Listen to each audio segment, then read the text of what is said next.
Though she goes by the titles of director, writer, and editor, I believe the best way to describe Erica Milsom is by saying she's a visionary extraordinaire. Erica Milsom is the director of Pixar's animated short Loop, So Much Yellow, and Snow Day. I think it's time we get to know a little bit more about Erica Milsom. I feel like when you enter the realm of filmmaking, there's just so many layers of learning to take place. There's both like the story you're telling and how you tell it, and the thing that you learn from the story that you are telling. And then there's the technical realm around it. Like there's so many technical aspects to learning how to put that story on screen and collect it in a way that's elegant, which was not my first project was not elegant. Yeah. But so that really inspired me. But the interesting thing was that was when I was 18, and then I didn't work in film again until I was 30, because I think despite being inspired, I did all kinds of other stuff. Like I loved my career through my 20s was kind of traveling and working internationally and working with like non-formal education projects, also Bay Area, but also abroad. So I had a great, like I love my 20s was amazing. But the idea of doing film would never, like I don't think I had seen myself as a person who would be allowed to even consider that, you know? And really? Yeah, so despite like loving it and being really intrigued by it and having an absolute obsession with it when I was doing it, this sort of link to like, well, that could also be you as a career. Like that took until I was 30 to reconsider that and have some people who put me in an internship and folks who supported me and said like, no, you know what, you have a cool voice. So I have to say, it's just like one of those funny, like sometimes I think I'm like the oldest living intern in the film industry. I love the description. Yeah, but I love it. I love that I've had another life, and then that I got to see myself a little later in that career. But just like I think I did develop a different voice because of that. So that second part of the question of like who I bring to screen and what I want to put on in the films, it really has a lot to do with those early years of my career, where I just met a lot of people who were really fascinating people that I had never seen portrayed before. I was from a really small town in Colorado, so like we have of the community I was from, but it wasn't super diverse, and it wasn't super like I didn't see a lot of it on film, and I also didn't see a lot of the world on the films I was receiving. So when I went out and met a lot of different people who were, you know, I worked a lot with folks with disabilities. I worked a lot with like kids from inner city or urban environments. I worked a lot in like villages in Nepal and the Dominican Republic, Ecuador, Guatemala, you know, places where there wasn't electricity in certain, you know, so I feel like I have the host of stories that I love, having lived and sat with people and hung out and heard their stories. And that's what I am interested, like, well, how do we work that into the story of our life, you know, on screen that we present. And have these experiences, yes, it did. These experiences that you all experienced, do you believe that they are the reason why you decided to tell their stories, or was telling their stories the secondary part of the of where you're at now? Was it like, I just want to do something that, because storytelling is a little different, for everybody, but I could sometimes come across stories and I'm like, oh, that's a cool story. Was it oh, that's a cool story, or was it like, oh my gosh, I love your story, now let me go tell it? Oh, that's really interesting. Well, So Much Yellow, I don't know if you've, that film was definitely inspired by people I met, and their people I met who'd been institutionalized and their families. And so that story, I was like, this is a powerful story that I have never seen on screen in a way that honored the humanity of everyone involved, right? Yes. You know, there's a lot of stories about institutionalization, which are deep and scary, and you know, like, that sort of thing of like the human loss that happens. I just hadn't seen that before, so that for sure came from like, this is a powerful story, I want to tell this story. Luke, I think, came much more from like thinking about the medium of animation, thinking about the opportunity at Pixar of like these incredibly eloquent and playful storytellers who knew how to amplify they can amplify anything, right? Like they can kind of turn up the artistry, they can turn up the performance. They can caricature things in a way that makes you just feel it so deeply in your heart. And I think animation does that. Like, Yes. so I had, you know, an experience that was definitely like a small experience of hanging out with artists with disabilities who didn't speak and having a very ridiculously awkward way into connecting with them, where in the beginning I just talked a lot. Like, if they didn't talk, I should just talk. I'll talk a lot. You know, didn't work. Yeah. And the more I kind of chilled out, the more they became connected to me. Yeah. Sorry, go ahead. I love that aspect of, I was talking about Luke, and I remember watching a previous interview of you describing the two characters. One doesn't talk at all. The other one decides to talk more because the other one's not talking at all. But they have to communicate differently. And how do you feel about what's your process of being able to effectively tell the story of somebody who's not like you? Because these are two minorities, but also one was a minority in mental health, in the mental health realm. And so how do you effectively tell their story when it's not you? Oh my God, that's such a great question, and it's such a deep part of my process. Like, so both of those characters. So Marcus, let me talk about Marcus first. Like Marcus, I felt like Marcus, I could kind of engage with his story because I've spent a lot of time, like, I have friends who are young men in the East Bay who work in, like, basically I was just like, I'm gonna place this in a place that I know, and I know the characters, and I know these like wonderful kids who are like, they're just so funny, they're so frank. The way that they interact with difference, like, is very different. There's not a fear of difference. There's kind of a, like, I think if you grow up in an urban environment and you have a lot of difference around you, that you have an unusual way of addressing it, where it's not like super fearful. It's kind of acknowledged that we're not all going to be the same, but you still have that like awkwardness sometimes, particularly if you're trapped in a canoe, right? So so he was kind of the first. I knew him right away. Like the minute I was like, oh, what should this story be about? Oh, it would be nice to be a canoe story at a camp. I'm like, okay, that's going to be this kid. You know, and he's based on a bunch of young people I know who I adore. So there's that one. And then with Renee, initially, I just knew that I wanted to have a non-speaking character, that I wanted to kind of base this on my experience with like folks who are non-speaking, who use, at first it was like using a device to connect. And then I really needed to think about like, well, why? There's a lot of reasons people don't speak, right? There's some people who are selectively mute who decide, you know, it's a way that they are dealing with the world. There are some, I like knew a lot of people with Down syndrome who speak sometimes, but not all the time. But when I realized autism is also a reason that people don't speak, and that it has like a whole spectrum of neurological characteristics, sorry, like the characteristics of people with autism, and it's very, you know, it's a spectrum, so it totally varies. But this idea that communication and a difference in communication style was a part of it. And that was actually largely inspired by our friend Adam Burke and these conversations with parents at PIXAR. First, just talking about like, well, what would make kids not speak? What would make kids have this situation? And then when we started to talk about autism, I was like, oh, I need to dive in and learn more about this, because I feel like it's not just the communication thing, it's also the perceptual experience of the world. It's the sensory experience of the world. And that's like just a deep, there's so much potential filmmaking wise. So that's when we start to bring in our consultants. And I do feel like, so me representing the story was like me, with Marcus, I'm like, it's a person I know and I love. And I can find him. And I think that's really important for filmmakers. You know, there's this thing of like, you tell someone else's story. You're going to be telling other people's stories probably as filmmakers a lot in your life.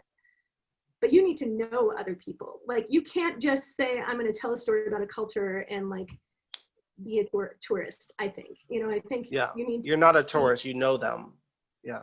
And I hope, you know, I hope I'm an ally and a friend, and that I listen and critique my own perspectives on that culture.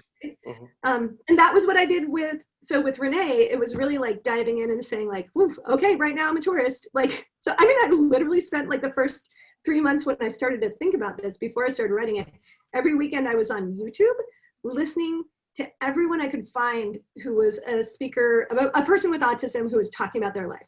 Because I was like, well, what is what is life like? You know, where is your pain? Where is your pleasure? Where are the misconceptions?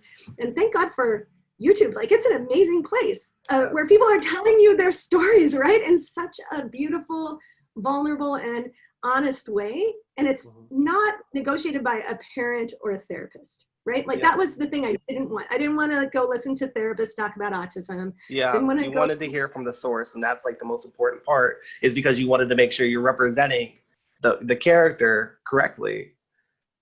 Exactly. That's exactly. So, and then that was great because like I had a ton of misconceptions that I was like, whoa, I did not understand how I perceived people or what could be underneath the way that they're acting in a way that maybe I don't understand, right? So now I have like such a deeper sense of that, and it makes me super excited and curious because like if you think of people like that, we're all on a neurological spectrum and we all have a different experience of the world. This idea that the person in front of you who's behaving differently than you think they should in the moment is maybe something to be curious about versus to judge, right? Yes. Yeah. So that's what I hope that Luke does, is that it opens up people's curiosity as to like what are the things we can learn from each other, even if we don't see it on the, you know, even if we can't talk to each other in the way we traditionally do. Is there something we can give each other? I actually related with Marcus a lot because I would get into a lot of trouble because I was a very curious individual. I didn't see a difference as something to be shamed against. I saw a difference as, ooh, I want to learn more, or I want to like engage with you like I would engage with a friend. But like, and Marcus, I loved in Luke. I will have to praise how he took the time to give her the space that she needed after she had an overload. He took the time. He was like, okay, we'll stay here as long as you need. And that was a beautiful thing that you included, because I think a lot of people, they have a panic, because I know in different cultures, areas, they might have had a panic attack and they might have just, I'm out, goodbye. But sometimes you just need to give it some time for you to really be able to build a connection with somebody, because you're not friends like that. Trust is built over time. I wanted to talk to you about when you talked about Pixar and how the way that they are able to tell the story in the way, like you were really excited about that, because with all through animation, we have new technologies coming out like VR, augmented reality, and its ability to affect storytelling. How are you tackling new technology and ways to tell stories, like in your new projects that you're focusing on? Oh my gosh, I wish I could say I am. I'm like, I'm writing my new projects on my wall. I'm like, it's so funny because I do feel like there's such a like being like a writer director like right now, and this is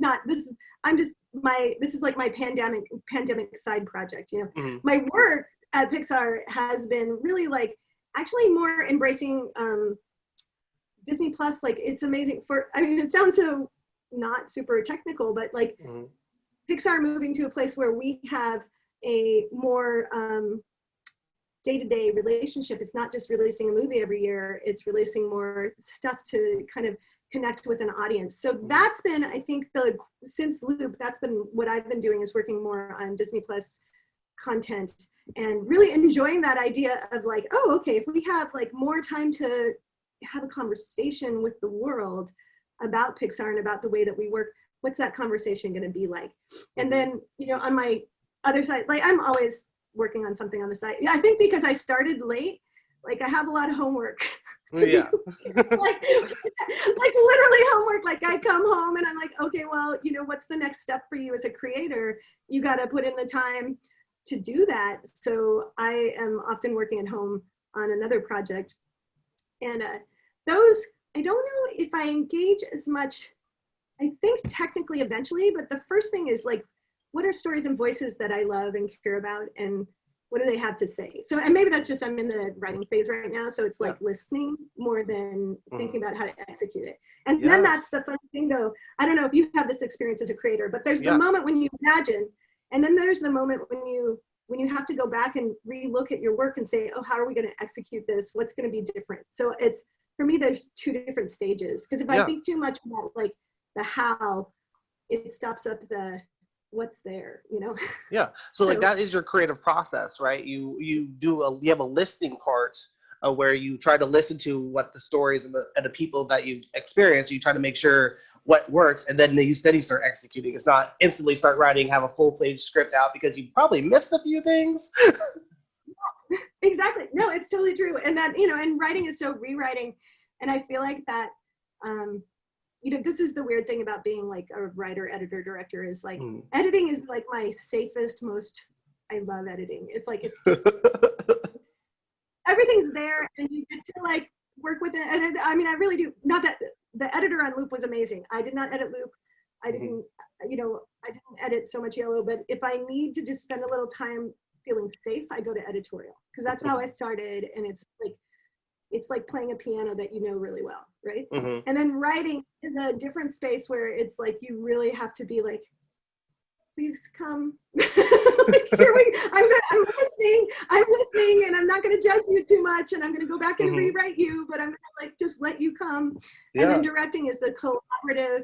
Directing is like super exciting and collaborative, but makes you kind of need to examine what your relationship is with people and what they need to know to tell the story well, and what you need to do to open yourself up to their ideas, particularly at PIXAR. Like Pixar's amazing. The artists at PIXAR have like this phenomenal wealth of ideas. And I found with Loop that I kept having, every time we'd onboard someone, I had this whole PowerPoint that I had to do that was about Marcus and Renee and autism and the spectrum. And I mean, it was like a deep 45-minute PowerPoint for every new person who came on the show. And I was like, wow, do we really need to do this? And the producers were like, yes, because you know what, when you do this, they're with you, like they're on the same boat that you're on, and they have all the information, and like they're going to take their craft and they're going to work it around that information and express it as clearly as they can. And I love that. I feel like Loop Crew was phenomenal, and like very few of them had ever met a person with autism that they knew. Like a few of them had, but they didn't have that like deep understanding of autism. But by the end, like they were so curious about it, so excited about it, and they had this new expression in their toolkit of like what it means to be human. Like what is this shade of humanity, right? Like how do we tell this story? And I really love that. That was really cool. Yeah, I love I like I said, I will always praise Loop was one of my favorite things. We watched it at least 3 times back to back. It was very eye-opening, and like I said, I related to Marcus. And working with a brand like PIXAR that really helped you put this together, I think that in itself made it even better. Like, what is it like working with a brand like PIXAR? Because you said you loved it, but like being able to now effectively tell the stories that you have. What's it like to be able to work with a brand that's able to like execute it in ways you never even imagined? Well, you know, it's funny because I've worked there for 15 years. So, and I've been telling the story of how they make film. I'm the behind the scenes director. So I've been telling the story of how they work for years. So I kind of knew, I think when I walked into Loop, I had this sense from the outside of how talented everyone was. And I feel like one of my favorite things about my job at PIXAR was like, you can ask anyone on a show a question about the film, and they will have an opinion and a sense of it, like anyone from the PA, right? From the PA to the second assistant editor to the director, to a technical director making the rain fall, right? Like they will have a very strong emotional attachment to the film, a sense of the theme and the purpose of the story they're telling, and they will be going there, right? Like, so anything that they can do to contribute to the success of those things, they will do. So I love that about, like, it was so fun to put Loop up there and have that exact same experience, right? Like I knew it was going to happen. And I was super excited to open up these kids' lives and say like, here it is. What are we going to do with this? You know, like how are you guys on every level going to contribute? And they totally did. So I think it's funny because when I think of PIXAR as a brand, I think of it much more as like a community.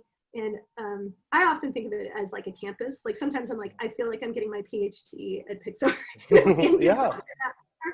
But because we stay together, and from every film that we do, we learn together and we transform our capacity as creators to bring that into the next film, right? And so everyone at that studio is super critical of our films. Like everybody wants them to be the greatest thing possible. they have an opinion about how it's going, but they also are super committed to saying like, let's make this matter in the world. Let's make this something that is a gift, that's entertaining, that's joyful, that opens up a new story for children everywhere and adults. You know, like it's pretty amazing to make it with this community. Yeah. I wanted to give mention to someone you mentioned earlier, as well as at the end of Luke, in memory of Adam Burke. Who was Adam Burke? And after seeing Luke, like I said, I'm like, I want to know who this guy was, because he had an impact on the story. Yeah. So, well, Adam was a friend of mine at PIXAR, and he was an animator for many years there. Before that, he had worked on the Iron Giant. I'm trying to remember. I think he came in during Incredibles, right? And he was this force in the animation department. Some quotes from Adam: eyebrows are the hands of the face. So he has this whole thing about like how eyebrows move and how that yes. I love that. Yes. He's like, he was just, but he also, so I knew him because I kind of interviewed him a lot, and like we had talks, but as he started looking at what I was doing on the side and the work I did with people with disabilities, his son has autism, is autistic, sorry. And so we just sort of connected on So Much Yellow. He was like, oh, I love this film, anything I can do to help you, and let's like make sure it gets out in the world. So he sort of let all of his community know about it. And then when I started thinking about Luke, he was like the first person I called to say like, I have this idea. Like, you want to brainstorm? So initially we started brainstorming, then we did the talking to all the parents, and then we came back and brainstormed. And he was meant to be our animation supervisor, but I didn't know this, but he was very ill and terminally ill with cancer. So he helped kind of as a consultant. But this was the amazing part about Adam. He's amazing. I mean, phenomenal animator, right? Like one of the best. Everyone in the world of animation is like a huge fan of Adam. But I think in terms of his story chops, like that was the thing that I loved so much. Like there were moments in the beginning of Loop, it was a much more complex story. There was a whole other element that's not in there anymore.